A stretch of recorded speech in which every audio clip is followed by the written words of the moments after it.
So, sabi dito sa blind item, sikat na aktres mahilig magpakalat ng fake news tungkol sa kaanak.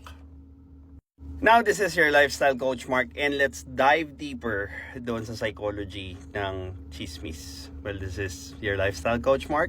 Let's do this.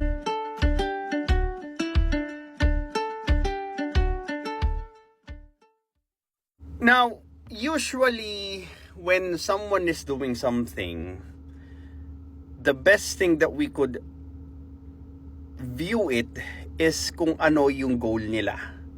Kasi once na makita mo yung goal nila, doon mo maiintindihan kung bakit ganon yung ginagawa nila. Now, ano nga ba ang isa sa goal ng mga taong gumagawa ng chismis? Paano natin uumpisahan? Well, let's try doon sa emotions.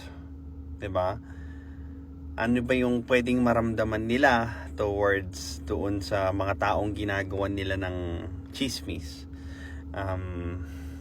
Are they envious or jealous of something? Pwede. Ano yung gusto nilang mangyari? Ano yung goal nila towards creating that kind of chismis? Is it to cut you off from something like support? And yung pinaka-common at alam mo yung nayayamot ako is they just want to feel mighty and high. Yes, may gumagawa nun. So, alam mo yung gagawa sila ng chismis na ikakasira ng ibang tao because hinahanap nila yung pakiramdam na nakuha nila dati nung sila naman yung nasa taas. 'Di ba? Sabi nga doon sa chismis, well, medyo pababa na yung career niya, pa-decline na. So, hinahabol niya yung pakiramdam or yung high ng pagiging, mighty, sikat, magaling, lahat, so on and so forth. So, since hindi niya nga magawa yon ng nagtatrabaho, 'di ba? Kukunin niya yon in other forms.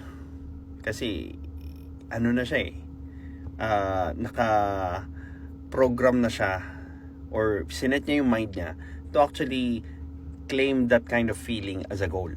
Yung maging high and mighty ulit. Now, there's nothing wrong with those emotions. Yung mainggit ka sa success ng iba, that's natural. The feeling of inferiority. Yung inferior ka sa ibang tao. But you know what? What you could do is you could use that kind of feeling to propel you. Para pakilusin kayo towards doon sa goal ng pagiging better.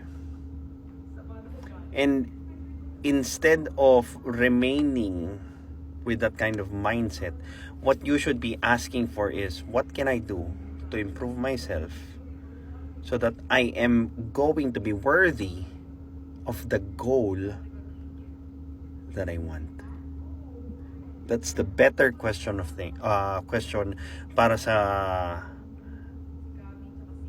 ganong klaseng goal, and hindi siya magiging destructive doon sa ibang tao na wala naman din ginagawa kundi improve lang yung mga sarili nila and do their best for their goals too.